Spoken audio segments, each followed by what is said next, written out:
Hey everybody, D-Dog, Dave Raw for Dynamic Rainmakers. Wednesday night Courier Run, veterinarian medicine. Not too much different going on, except it's windy.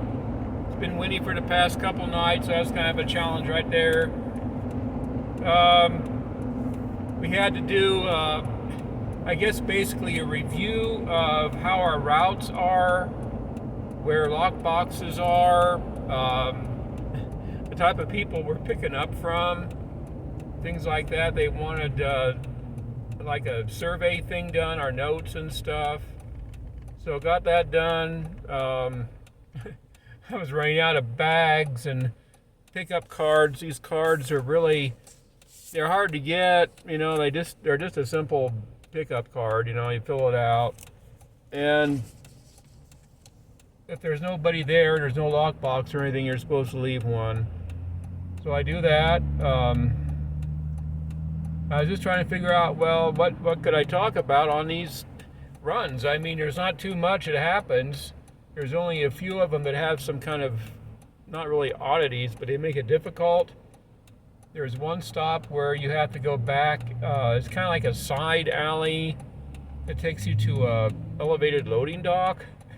You gotta go up these cement steps. I think you saw the video. That's the one where I got that little video going on. Just do it in an example of a lockbox pickup. Other than that, there's one more that sometimes is an issue because of where it's located. The main entrance is actually facing a really busy street, and parking is a big problem there. You got another alleyway you can go down to get to the back entrance, which is actually set up really for disabled folks, but they have, there's nobody there in the evenings in a way of people, like clients and stuff. So they put their boxes back there, and you just go there and pick up your sample. Sometimes there's people there, sometimes there's not. A lot of the places I'm going to now, it seems like there are more people around, and some of them, there's one that's kind of an odd place. They tend to overstuff their drop boxes, and everything falls out when you open it, which is not good, but they got too small of a drop box. Most of the places have been open, I guess maybe because it's getting closer to summer, I don't know. And so I go into the ones that are open, and the ones that aren't, of course, I don't go into. I just get stuff out of a lockbox. Most of the stuff I pick up is usually situated within refrigerators that are in these, what I call triage areas. They're kind of like a small area that's between where you go into the actual treatment area and where the animals are. They usually have refrigerators and some other stuff there. Sometimes they have some really basic lab equipment there.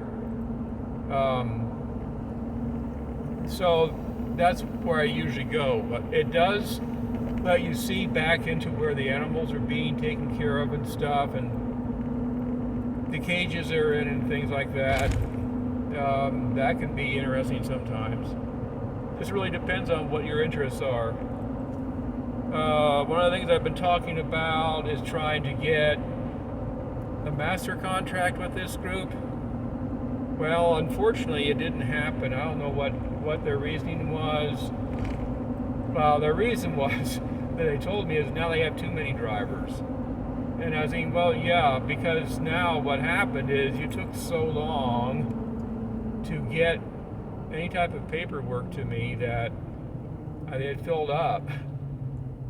There's another group out of Denver I'm going to be checking into, and we'll see what they come up with, because they actually have forms. You can just get right into it. You don't have to wait for anybody to give you forms. I think that's one of the issues right there.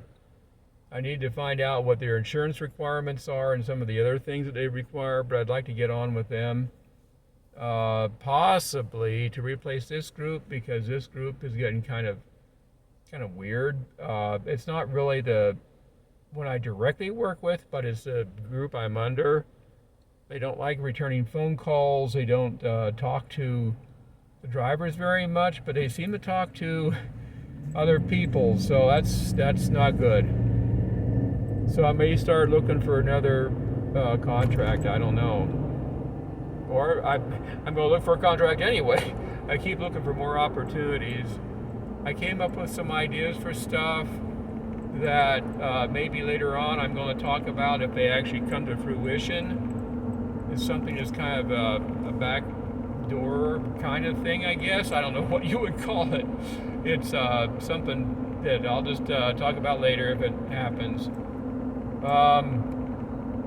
Other than that, not too much has been going on. Just nightly runs. Tonight, I have one will call beyond the regular 11 that I have, and now I don't have to leave my stuff with the transfer guy. I'm just leaving it in the final lockbox, and that actually works out a lot better because I don't have to wait so long for him to show up. That's been one of the issues because he runs routes at the same time I do, and then we try to figure out where he's closest to, but that doesn't always work out very good. I end up sitting for a half hour, 45 minutes just waiting for him. And of course you don't get paid by the hour, so I don't get paid for that.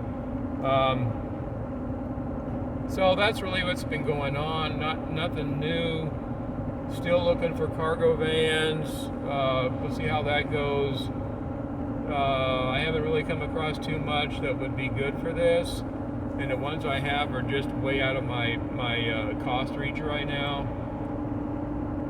But I do need to get something beyond this Jeep. So we'll see how that goes. But if you guys really want to, I really strongly suggest going out to these resources. There's a lot of resources. First of all, just do your local Google searches on courier companies near me, see what they come up with, contact the ones that come up on those names. Another resource I've always mentioned, cbdriver, like Citizens Band, cbdriver.com, and they're a resource specifically for courier work. You can get listed there for free, and that's a good resource. That's how I got this particular contract. There's some other groups that they're not really, I don't know if you call them resources, but they're kind of like intermediaries. There's two groups that I work with that use them as kind of like for their accounting and some other management. So I'll bring that in later. Maybe I'll just put it down in the description notes, because they say they're looking for drivers, and there's two different forms you can fill out there. So that's another thing. I'll put that in the description below. In the description below, I'm also going to keep posting the Get Upside gasoline discount. Come on, guys, you really need to get that. It helps. Every penny helps in this market, and it helps you save on gasoline by giving you actual cash back. You know, I haven't done too bad. I mean, it's pennies. I mean, $25 over a couple months, but still that helps. You can put back in your reserves or whatever you want to do with it. So there's things like that going on. So I know this video's gotten kind of long and dragged out, so I'll be talking to you guys later, probably for Friday night, and hope you have a good rest of the week. Bye.